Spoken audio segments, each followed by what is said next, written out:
बिस्मिल्लाहिर्रहमानिर्रहीम। अस्सलामुअलैकुम स्टूडेंट्स। उम्मीद करता हूँ कि आप सब लोग खैरियत से होंगे और खुश होंगे। तो बच्चों, क्लास 12th केमिस्ट्री 2026 का मॉडल पेपर हमने आपसे शेयर किया था। उसमें मौजूद जो MCQs हैं उनका सॉल्यूशन यानी उनके आंसर आपसे डिस्कस किए जाएंगे। तो पहला MCQ है कि in which of the following reaction is there the greatest change in oxidation number of nitrogen. तो बच्चों, ऑक्सीडेशन नंबर ये आपको मालूम है कि कैसे कैलकुलेट होता है। तो इसके लिए आपको याद होना चाहिए कि H का ऑक्सीडेशन नंबर +1 और O का होता है -2। ये दो आपको ज़ुबानी याद होने चाहिए, ठीक है। अब यहाँ पर आप ये देखें कि NH3 है, ठीक है, NH3 और इसने बनाया है जी NO बनाया है।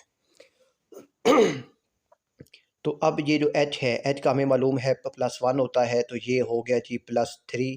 तो अब ना इनका जो सम है वो हमेशा ज़ीरो होगा, ये याद रखिएगा, ठीक है।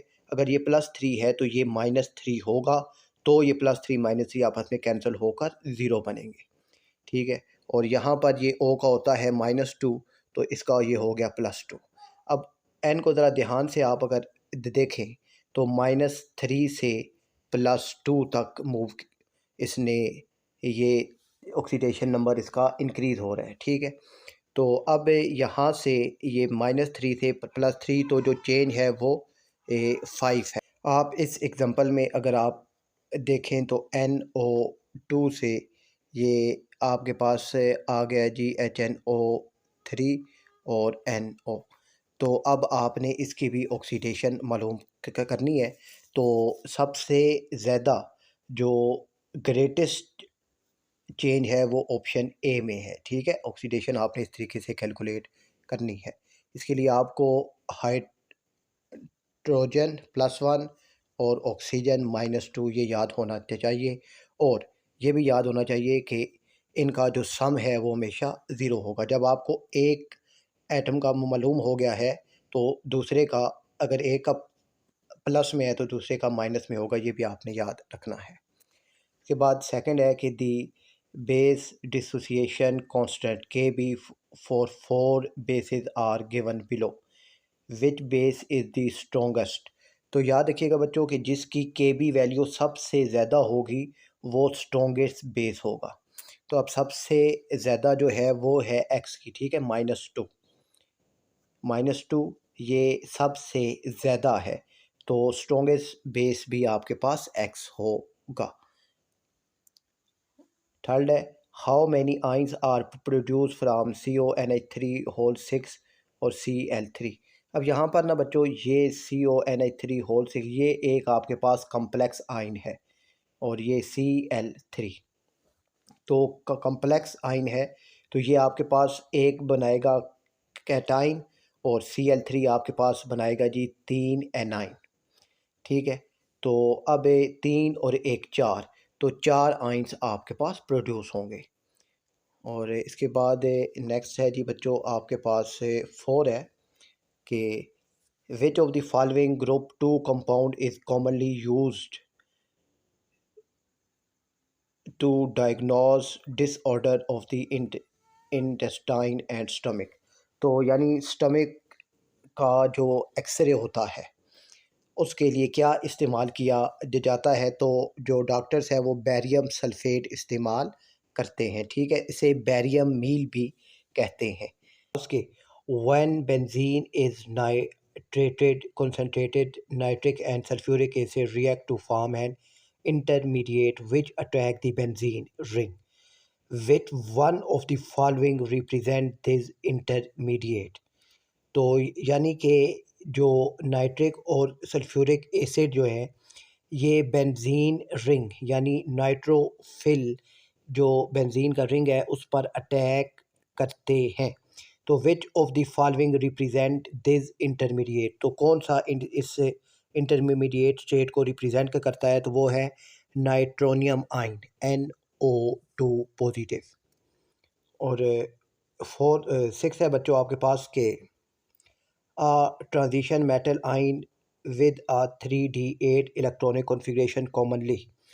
तो अब इसकी जो ज्योमेट्रिक शेप बनती है, ठीक है, तो वो हमारे पास बनती है स्क्वायर प्लेनर बनती है, ठीक है। इसकी शेप भी स्क्वायर की तरह होती है और इसका जो एंगल है वो भी 90 डिग्री होता है।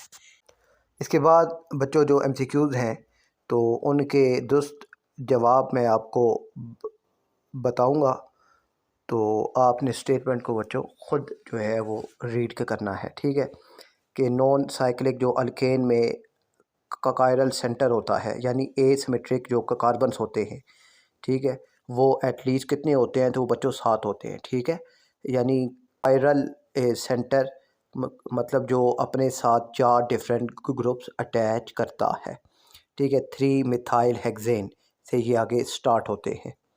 और 8 का बच्चों जो दुरुस्त जवाब है वो है NO2, ठीक है।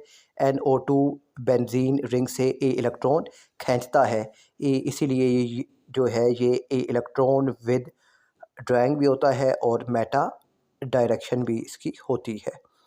और 9th का दुरुस्त जवाब है बच्चों टर्ट ब्यूटाइल ब्रोमाइन होता है, ठीक है। और इसके बाद जो 10th है इसमें जो कंडीशंस है बच्चों वो नाइट्रिक एसिड यानी HNO3 और हाइड्रोक्लोरिक एसिड HCl, और इनका जो टेम्परेचर है वो बिलो देन 5 डिग्री होता है, ठीक है, क्योंकि टेम्परेचर ज़्यादा होने से जो साल्ट है वो टूट जाता है। और जो 11th है इसका दुरुस्त जवाब है बच्चों फेनो ऑक्साइड आइन इज स्टेबलाइज्ड बाय रेजोनेंस, ठीक है। फिनोल जो है वो H पॉजिटिव आइन लूज करता है तो फैन ऑक्साइड आइन बनता है। और इसके बाद जो है 12th है बच्चों इसका दुरुस्त जवाब है थायोसाइनेट आइन, ठीक है, थायोसाइनेट आइन होता है। और जो 13 है इसका दुरुस्त जवाब है बच्चों के RNA contains ribose sugar while DNA को कंटेन डेक्स्ट्रो रिबोस शुगर। 14 है कि हॉट अल्कलाइन KMnO4 से कौन सा बेंजोइक एसिड नहीं बनता, तो मिथाइल बेंजीन, इथाइल बेंजीन और आइसोप्रोपाइल बेंजीन ये तीनों बेंजोइक एसिड बनते हैं, तो बेंजीन नहीं बनता, तो बेंजीन इसका दुरुस्त जवाब है। और 15 है तो 15 का दुरुस्त जवाब है बच्चों by using ultra violet UV lights और केमिकल स्टनिंग रिएजेंट्स होते हैं। और जो है 16 इसका दुरुस्त जवाब है बच्चों आपके पास ऑप्शन D है। और जो 17 है इसका दुरुस्त जवाब है बच्चों आपके पास